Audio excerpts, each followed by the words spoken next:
Mother, man. This is Jesper Skousen from Killing, and you're listening to Metal Mayhem.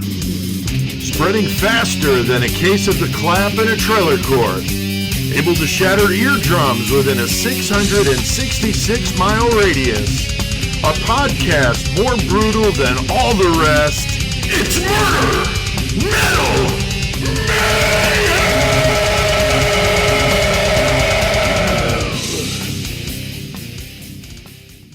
This is Pete Altieri from the Murder Metal Mayhem podcast. I have the privilege to be doing this interview with Jesper Skousen, the drummer of the Danish thrash band Killing. Thanks for taking the time out to talk with me today. And how is the weather right now in Denmark? Thank you, Pete, for having me. Well, the weather is pretty typical Danish weather, I would say. Yeah. It's shitty. You have, I've actually been looking at weather.com just to see how comparable we are to you, and we're actually been a lot colder here in the U.S., and you guys have been getting a lot of rain, it looks like.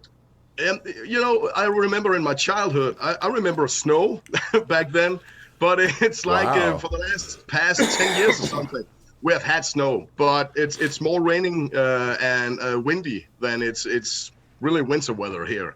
Wow. Okay. But it's changeable, you know, because one day you can have a little glimpse of the sun around noon and 2 hours, and then it starts to rain again, and the day after it's freezing, and the day after it's snowing a little bit, and then it starts to, I don't know, evolve into some storm. We had a storm the other day. Wow. So wow. Very unpredictable. Yeah. Yeah, very much. Interesting. Well, you guys started the band in 2013, and I know that you guys are old friends, and I know being in a band can be tough. How has that helped you guys being friends for so long to keep the band together since 2013? I think it helped very much, actually, because, you know, we have known each other as the other three guys in the band is Rasmus, Snade, and Solberg. So, yeah. And Rasmus, one of the guitar players, he and I, we went to school together, actually. Okay. So have known each other since the 8th grade. And Snade, I, stumbled upon a couple of years later when I started on high school. And he was at another school. So, there wasn't that many metalheads out here in this area. So the few people that was into metal started talking to each other. We knew each other, and Solberg, it's a little joke we're going on. We call him in English kind of way, but Solberg, I think I started to talk with him around 2003 or 4.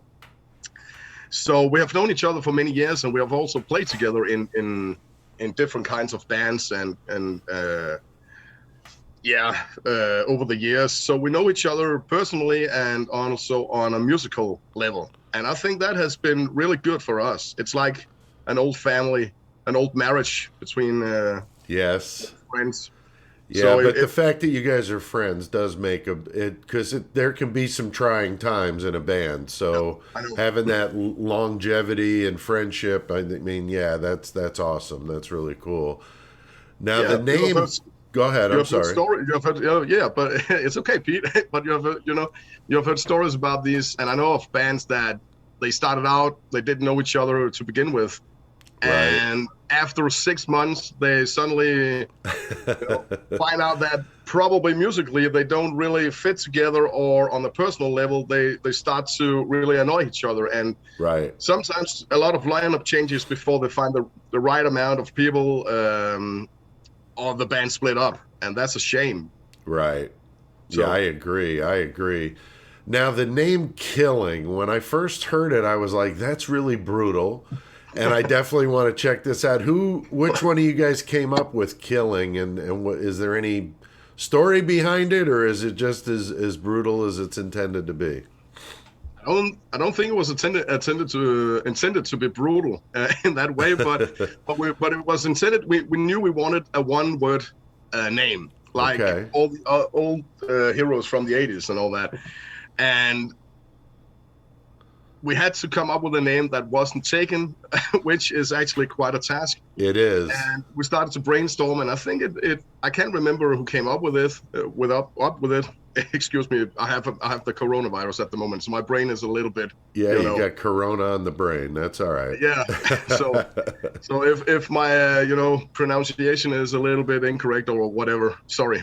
That's all right.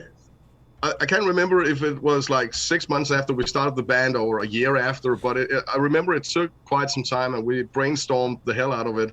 And one day we was sitting in the rehearsal room. We had this paper with like, I don't know, 70, 80 words, everything from Toxic and Asylum, which actually became the first EP, but whatever. Oh, that's funny.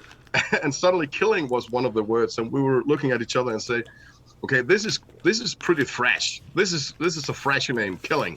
Yeah. So we checked on Metal Archives, and we couldn't find any other bands who were calling themselves that, which were a big surprise for us. So we said, okay, let's stick to that. I love it. Killing became our business. I love it. Yeah, for sure. And business is good, right? Yeah, and another fact, we really would like to have called ourselves Low 12, but that name was taken. That was taken, yeah. You've done your homework, apparently, huh? Yeah, I had to check you out, man. Awesome, see what person. Fellow thrasher, that's for sure. Now, speaking, thank you. Well, speaking of thrash, I'm an old school thrasher myself. I know from reading your bio and listening to you, you guys are obviously, influenced by, the classic Exodus, Slayer, old Metallica, that kind of stuff. Are there any thrash influences that might surprise, or influences in general, not necessarily thrash, that would surprise us that you guys like, or maybe influence what you do? I wouldn't say no. I don't think so. We have any surprises when it comes to that. Not when it comes to Killing. It's very pure-hearted thrash metal, and that was what we all agreed on playing when we started this band. It was intended to be a thrash metal band inspired by the old school stuff. So I don't think we have. Like you say, it's Creator, it's Sodom, it's Exodus. I was just going to bring up the German thrash. I love Creator's one of my favorite bands. I love Sodom. I love Destruction, all that stuff. So. Tankard, all those great German bands. Yeah, there's so many good ones. Yeah, and also we have good old Artillery from Denmark. Yes. Perhaps the most famous of the old Danish thrash metal bands.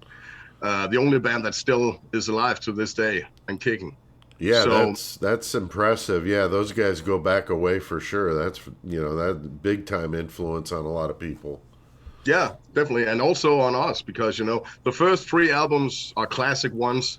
Also within the Danish metal scene. So how can you not love that stuff? But I think Snell is the guitar player with a little bit more melodic approach when he is writing riffs. So he's very much into Annihilator, for example. That is, Jeff Waters has this kind of melodic stuff. So he's very influenced from that point. Right. And Rasmus is a little bit more Exodus kind of hard-edging guy. He's also a very big Power Trip fan. So I love Power those two Trip. Mixed together. Yeah, it's also a great band. And those two coming up with riffs, and we are trying to all in what is it called? Collaboration. Collaboration. Yeah, that's right. We all work on them in the rehearsal room and try to get them the best way possible, sounding like the best possible way it can as a song. Right. So we have a little bit of melody and we have a little bit of Exodus. I think it's cool how far thrash has gone, like all over the globe. I mean, there are some really good Australian thrash bands in Malice's wake, Harlot, bands from South America, like Corzus is killer. And then, going over to Europe with you guys, Onslaught's a great band, still at it for such a long time. So seeing all that thrash, being from the U.S., I see the U.S. bands, mostly, but when you really think about it, thrash really goes, I mean, even Angelus Apatrida over in Spain, all over the place. It's really cool. It's great to see. It's really great to see, and I stumbled upon an Indian thrash metal band last Really? year. Yeah, they were called. Oh, what the hell is? 2 seconds. 2 seconds, Pete. That's no problem. I have it right here. Oh, I see the Fatal Portrait patch on the back of your jacket. Oh yeah, I'm a Nice. huge King Diamond fan. So, Awesome.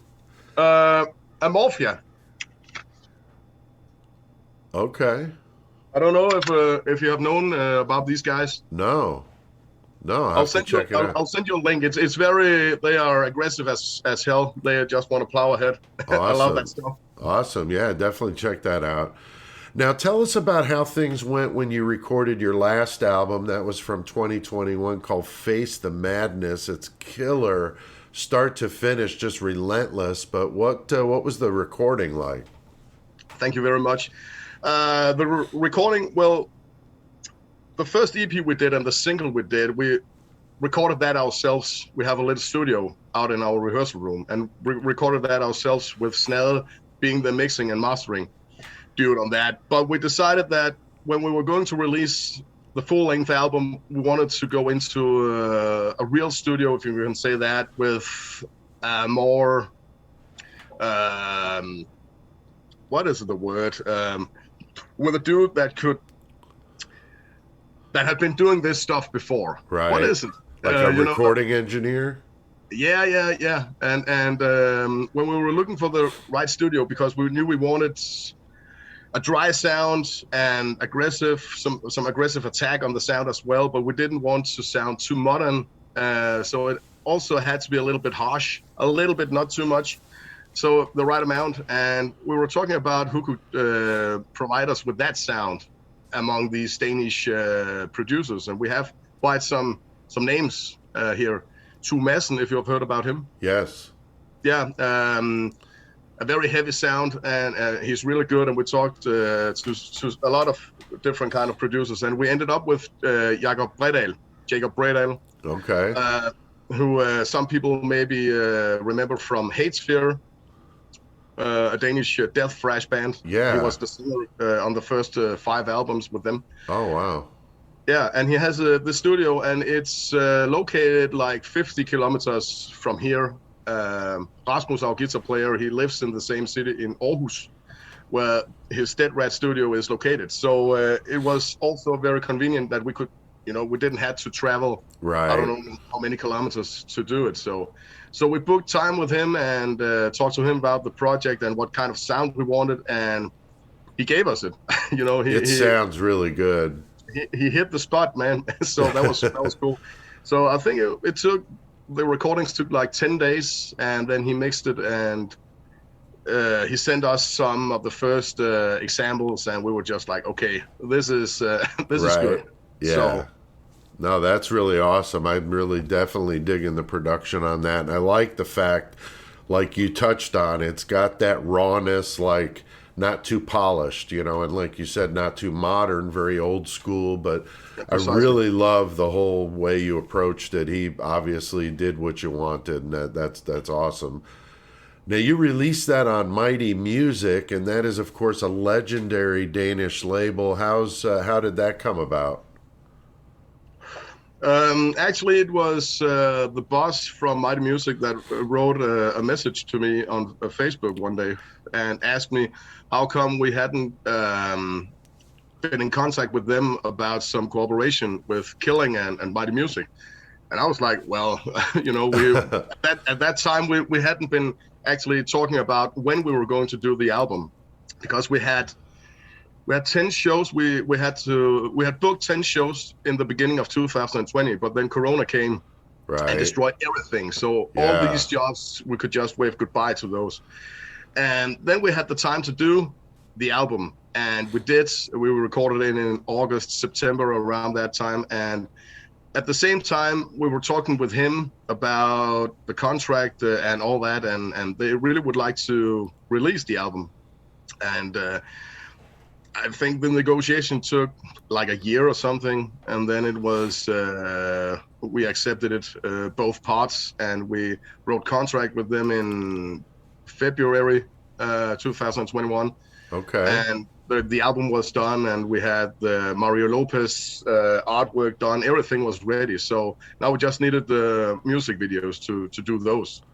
So yeah, and it came out in August 2021. Okay. Now I wanted to ask you about Danish music because I told you I've got my Merciful Fate, my old school. I want to show the listener or the viewers. Got the Big old respect. school Merciful Fate shirt on, and you've got your King Diamond Fatal Portrait vest on. So obviously we both have common interests there, but there are some really good Danish bands. I've been listening to Beast lately. Those guys are really good. I mentioned Demolizer when we were talking before we started this, but man, there's some really good Danish bands out there. I'm really kind of impressed. I guess I wouldn't have thought that there would be that many in that type of genre, the thrash, death type music. So it's great. Yeah, it's really good. Actually, when it comes to thrash metal, I think we have right now perhaps more old school sounding thrash metal than ever. Really? It's like it has, within the last couple of years, it has become quite popular by young people also to do thrash metal. And you can only celebrate that and really dig it. Yeah. But the bands I remember just now from Denmark playing thrash metal and a little bit more old school vibe, you have, of course, Artillery. They still play. Right. You have Persecutor, also some young guys, really, really great on stage. Demolizer, like you mentioned, we played together with them last year. They are also very aggressive in the sound. It's really fast. It's cruel. Impalers, have you heard about them? I don't believe so. No, Impalers. Well, they are on hold right now because they have another band going on, a punk rock band. They tried to release something. They have released. They are trying to see. I don't know. They're playing with some punk right now. Gotcha.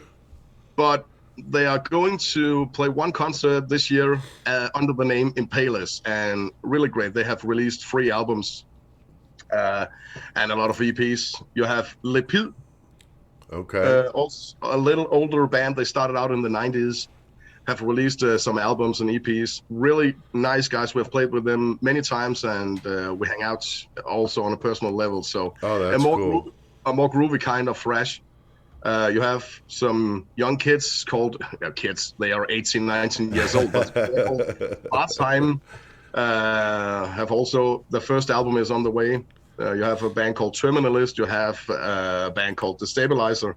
I think that was probably it right now, as far as I just remember. Yeah. I mean, I always love asking bands who they listen to, or maybe some bands that our listeners might not be aware of. And that's how I found you guys. I was doing the interview with Toronto's thrashers Corrosive, and their singer, he was like, man, I've been listening to Killing from Denmark. And I'm like, wow, that's kind of cool. The name popped out at me as, like, you said something different. And so I went back and listened and wrote it down because he threw out a couple, and then the guitar player gave me one or two. Mortal Vision, which is a really good band from the Ukraine, a thrash band. Those guys are killer.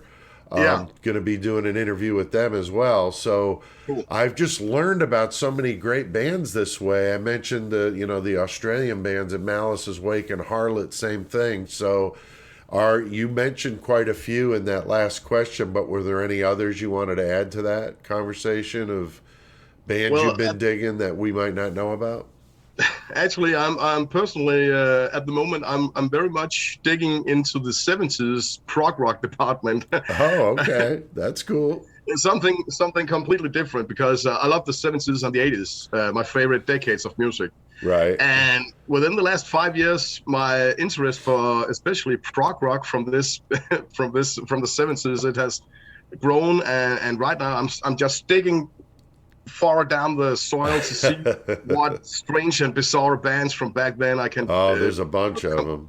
There is a German band called there is. Oh, you got that right. I think just the Italian scene. It's totally.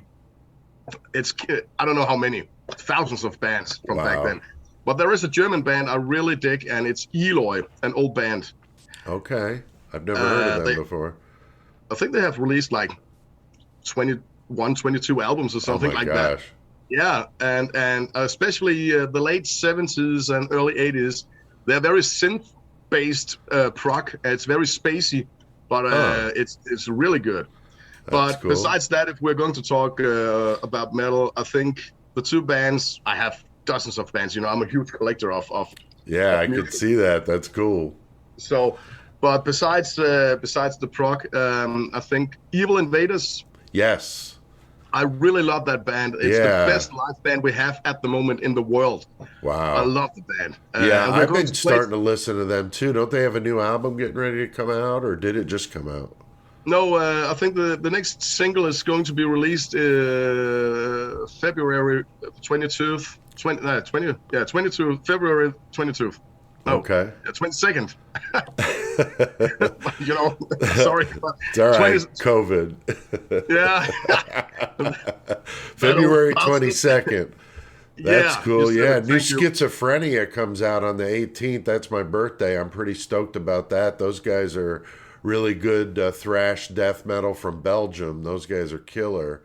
I heard about them from the band Warfect, who I interviewed. I know another those guys. Great band from Sweden, and I interviewed them, and they told me about Schizophrenia. So it's just such a great metal community. I love it. I'm older than you are. I grew up, playing in bands in the 80s, so I've been doing it for a long time. I don't play in a band currently. I'm doing, of course, the podcast, but I grew up in a different era, and so it's cool to see a younger person like yourself digging back into the time that I grew up listening to music. So that's cool. Yeah, I think I started around, I can't remember around when Guns N' Roses were really popular with the Use Your Illusion 1 and 2. That's my favorite band. I love Guns N' Roses. Okay, yeah. Appetite for Destruction is the world's greatest album ever. It will never be taken down ever. I'm gonna throw a rarely known trivia thing at you. Speaking of Guns N' Roses, I am in the video for Paradise City. Holy shit! You'll have to check it out. But I am serious. But here's the deal. Before you go down a rabbit hole on this one, I was at a concert, Guns N' Roses, Aerosmith, and Deep Purple at the Meadowlands in New Jersey. Big football stadium. I was at the show, and that's where Guns N' Roses filmed the video. So I'm one of like 75,000 people in the crowd, but I'm technically in the video. So have you spotted yourself? No, you can never see me. I had long hair then, so I would have just blended in with the rest of the crowd. But no, I remember they filmed it. Yeah, see if you can find me. But no, that's cool. That's cool. Now, speaking of big fests, you guys have done some, and you have any coming up this year? I know COVID's really turned the world on its ear, but you guys got anything like that coming up? As we played after the restrictions here were a little bit lesser strict. We had 10 shows after the album was released last year. And this year, two of our guys, Rasmus and Snede, are becoming fathers. Oh. So they're going. And actually, as we speak now, Snede's wife was giving birth to his son yesterday. Oh my gosh. Yeah. So that's wow. Fun. So, but also, and I think Rasmus is going to be a father in August. So we have a couple of months where we can't come out and play, and instead we are writing songs for the next album. Awesome. But we still have some concerts planned at the moment, and we're going to look at some more shows later on. But what we have now, one of those we are really looking forward to is Heavy Akker. It's a legendary, almost a cult festival here in Denmark at the West Coast. It was formed by some... Back in the 80s, there was a documentary on Danish TV showing some very young people from this area, very almost like kind of a desert over at the west coast there in Denmark. Okay. And there was a little group of people who listen to heavy metal, and Danish TV thought that that was a good idea for a documentary. So they did a little documentary about these people, and those people have been becoming cult here, and they have their own little festival over there. Oh. So like 400 people attending, and we have been as guests over there many times, and this year we're going to play the festival, and we're looking very much forward to that. Yeah. And besides that, we have another festival called Halsherred Rockfest, and we have a new festival in October called Odense Metal Festival. So we have some on the schedule. Okay. Now, what is this GAFA award? I know I saw some Facebook posts about it, and I've been Googling it, and I'm just interested because I've never heard of it. It's a Danish, like an awards type show, like our Grammy Awards and that sort of thing. Is that what it is? Yeah, a little bit smaller than the Grammy. Fair enough. But I think it's cool that you guys are involved in it. What's it all about? Normally, it's GAFA. It's a magazine in Denmark, and throughout the time, it has evolved into becoming one of those very popular music magazines. They write about mostly, back in the old days, popular stuff. So Right. pop and hip hop, that sort of modern kind of music, radio-friendly music.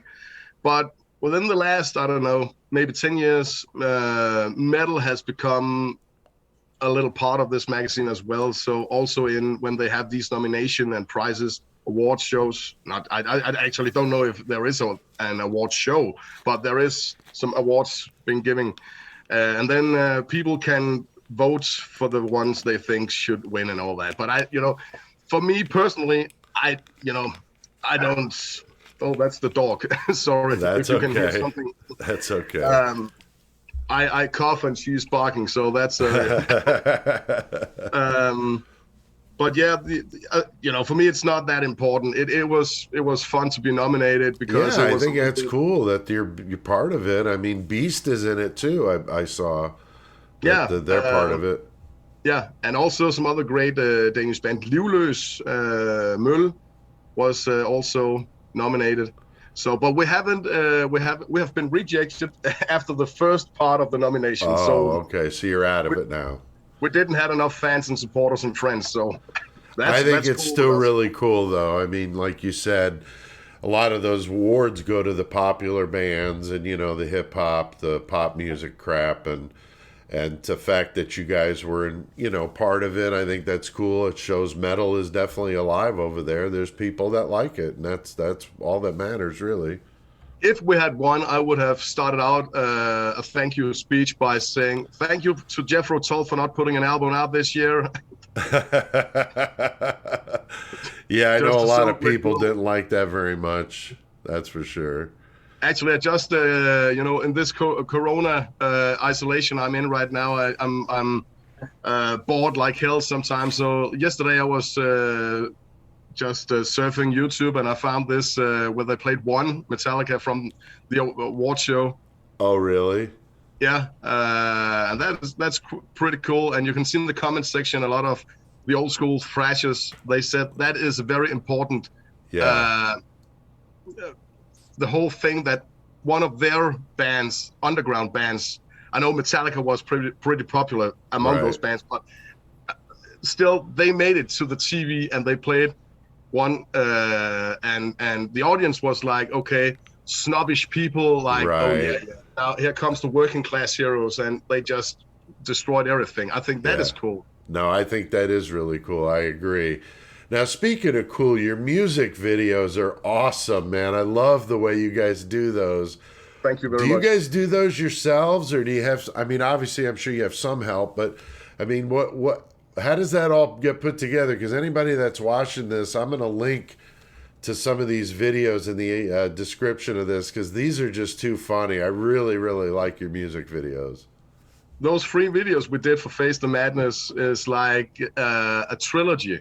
Okay. We have done them ourselves because when we started out talking about the release of the album, we knew that we wanted a new backdrop, with the artwork, and we wanted some T-shirts as well, and the recordings also cost some money, and we had expenses and all that, so we couldn't afford to go to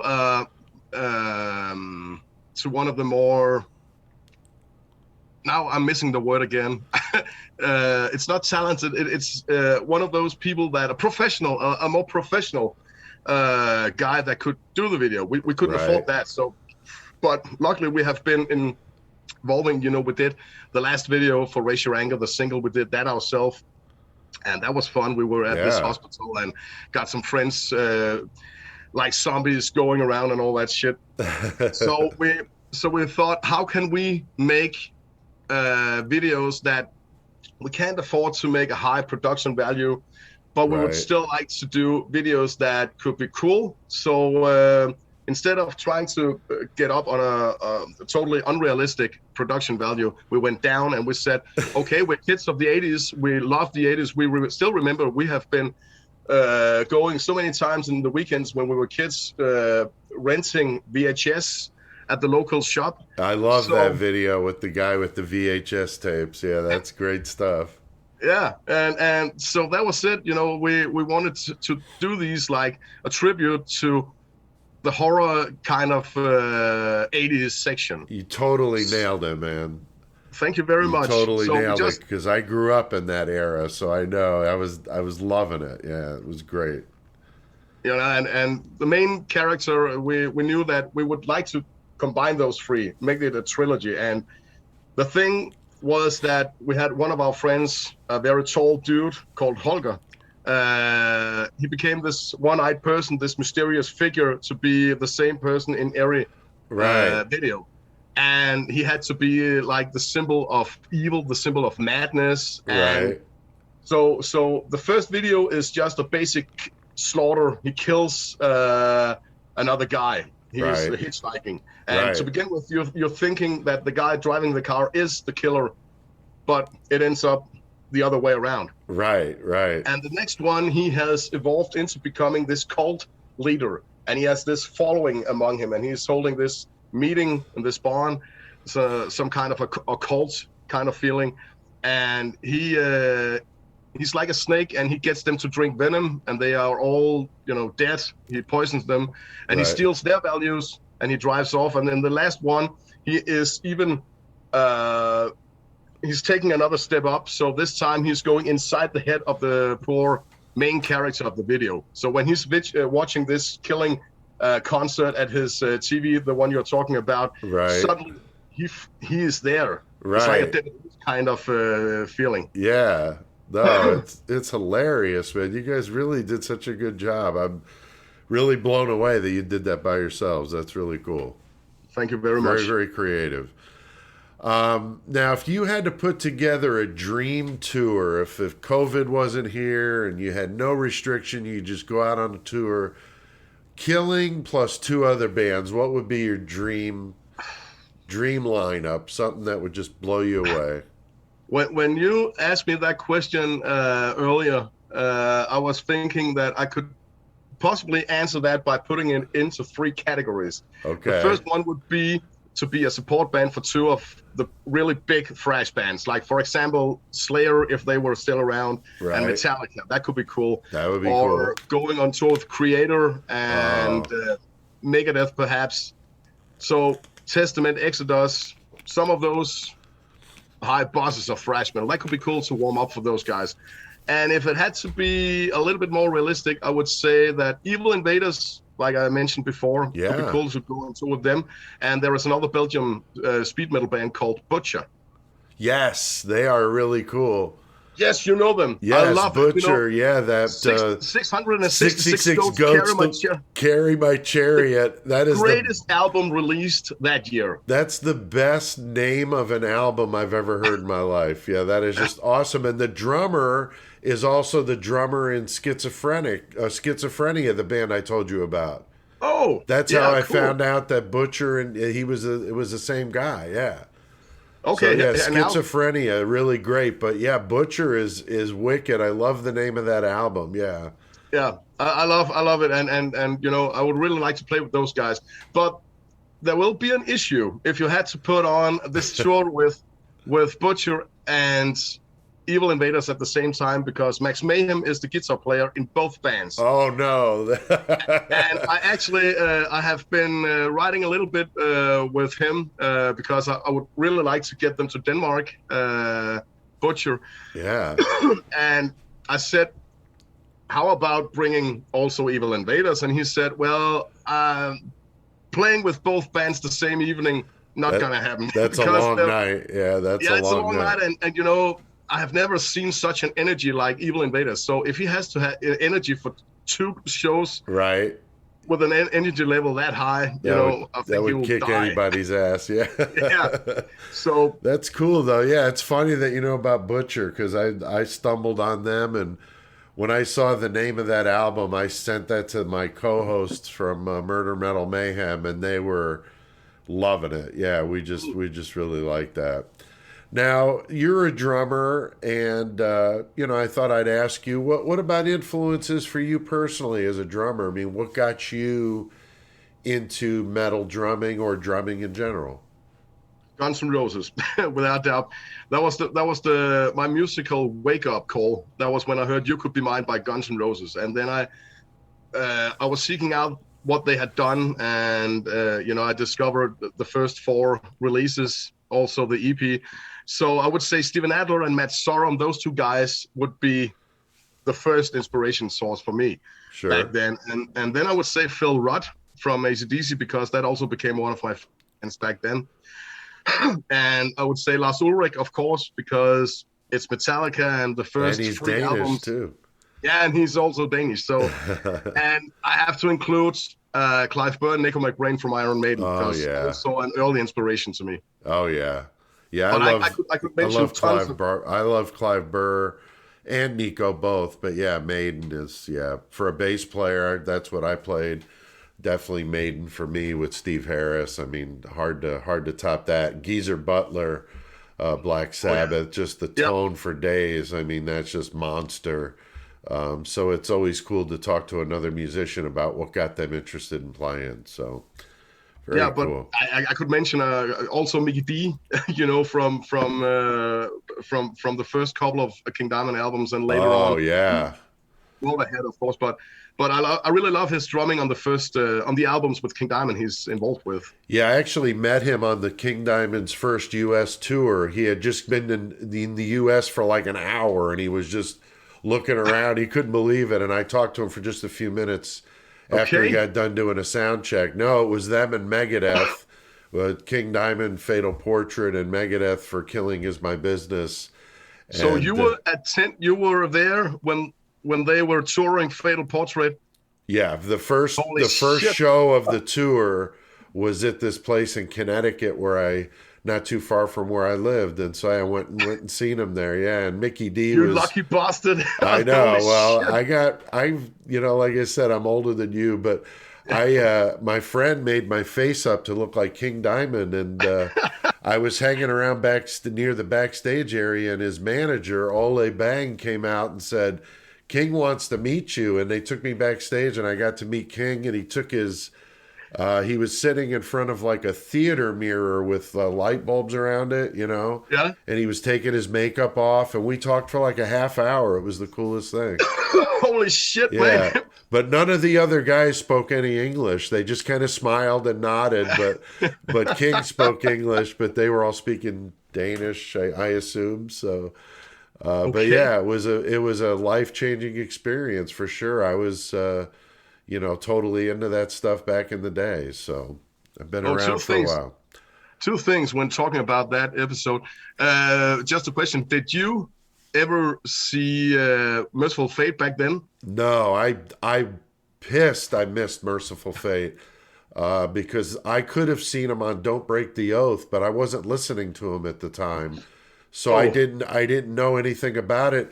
When I listened to Merciful Fate for the first time, I joined the Merciful Fate Coven, and I was waiting for my package to get here from Copenhagen, and by the time I got it, he had already left Merciful Fate and was starting King Diamond. So I was so pissed, but then once I heard Fatal Portrait, I was like, okay, this is awesome. So no, I missed it just barely by a few months. I would have, but I did get to see Metallica with Cliff Burton. I was about an arm's length away from them. They played a little venue at about 200 people. It was them. You know, sometimes I'm really pissed on my parents. They didn't get me sooner. I'm from 81, so holy shit. A little bit past it. I'm 67. Okay. I'll be 55 next week, but yeah. So I grew up a little bit different era, but yeah, I saw Cliff twice, and I saw him a few months before the accident. So it was right before they went to Europe. I got to see him with Queensryche opening up when Queensryche had Operation Mindcrime, and Metallica was doing the Master of Puppets tour, which was badass. But when I saw him the first time was with Wasp and Armored Saint. They were touring for Ride the Lightning, and that was amazing. That was unbelievable. I would give a body part to have catch them on Ride the Lightning or Kill 'Em All, time. You know, at that period, that would have been awesome. Yes. So I'm very fortunate to have grown up and listened to metal when I first started listening to it. Now, speaking of the U.S., have you ever been here? Is that something you guys... May I just include the other thing about King Diamond? I have seen him once live. In 2000, I think it was 2006, he played in Aarhus, the city I was talking about early on. And I was really, that was one of the best concerts I've ever witnessed in my life. He's fantastic. And I think the set list, I was missing 2 or 3 songs. I missed Dressed in White, which is probably my favorite song with his solo. Yeah, I love that as well from Fatal Portrait, of course. But besides that, and he also, it's not a very famous song, but Twilight Symphony from... I love that. Yeah. Yes. Yeah. So those 2 songs wasn't in the set list, but he played so many other great classics, and it was just like, this is the greatest hits night with King. Right. Yeah, every time I've seen him, it's been amazing. But the last U.S. tour, I think, was like 2014, and I took my son and I went to see him in St. Louis, and he was unbelievably good. And he's good every time I've seen him. He's been great. I saw him on Fatal Portrait, Abigail, I think twice. I saw him on Them. I've seen him a few times. So hell, man. Did he play Twilight Symphony? Of course he did. What? Yeah, and the stage was a big house too. The stage show was a big house, and Mickey D was up in the window in like the upstairs with his drum riser in the house in the window. It was really cool. Holy shit! Yeah, it was really awesome. He came out in the wheelchair, and he did that as well when I saw him, and it was there was a big fence, an iron fence among the audience and him.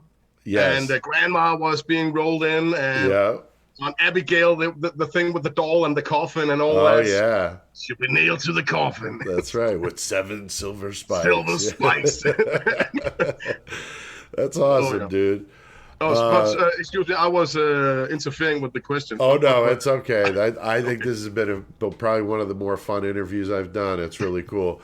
What about the U.S.? Have you ever been here? And is that something, on the radar eventually for the band to get over here? I know it's tough with COVID, but... Yeah, it's been, no, we haven't been in U.S., but we would really like to come over and play. But again, we have just released the debut album. We have played music for many years in bands and all that, but I have never been so fortunate that I've been in the U.S. playing. But I was actually, last year, I was riding with a booker from Canada, and it sounded a little bit like it could be done to come over and play, but you just have to team up with some other local bands. Right. Especially when you're not a very, we're not a big band. So we have just released this. So, of course. So if the travel costs should be kept a little bit down, we have to get more shows booked, maybe do a little tour so we can get some transport money from each place, but I think it will going to cost some money to go over there, but we would really like to play there. Yeah, that'd be really cool.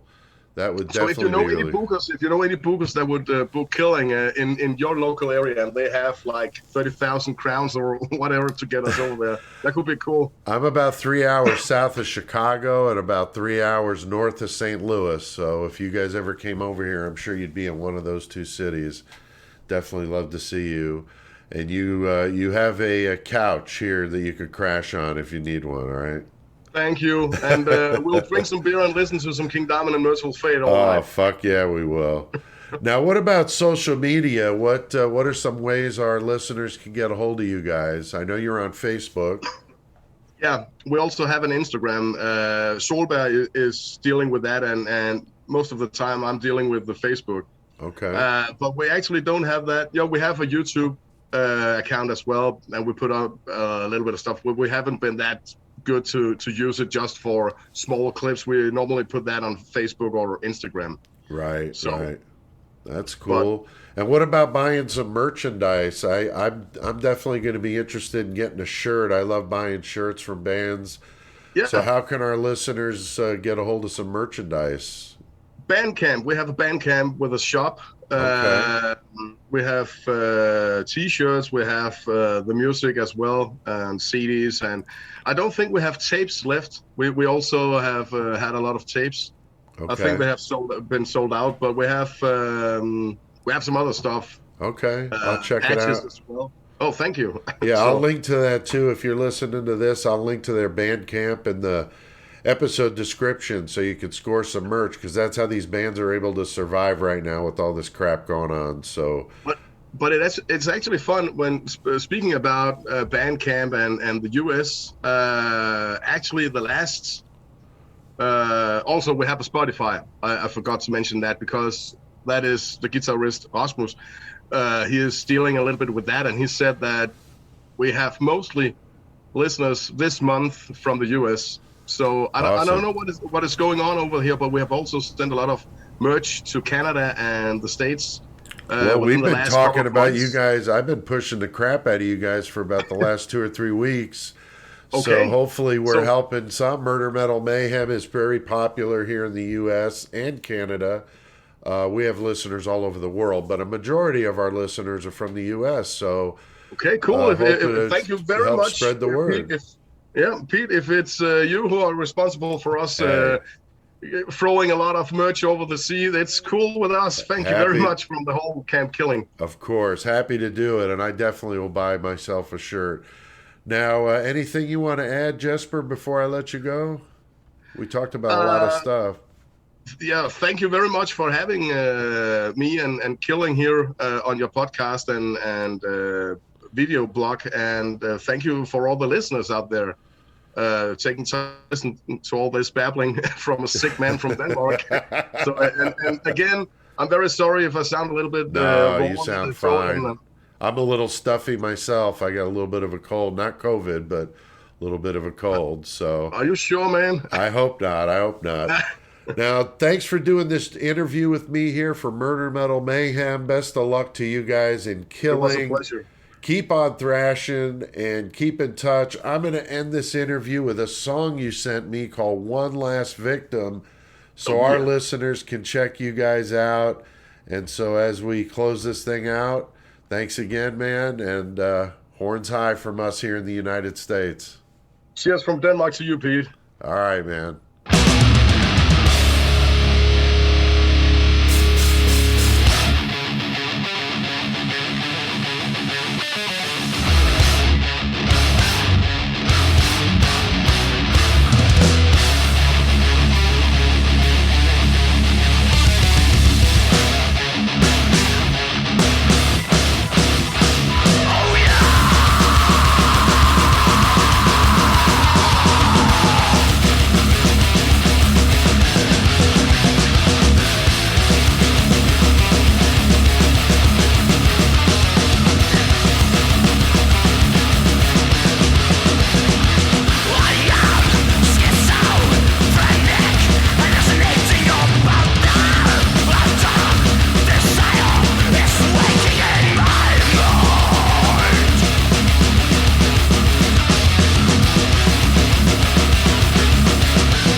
Mother. Man.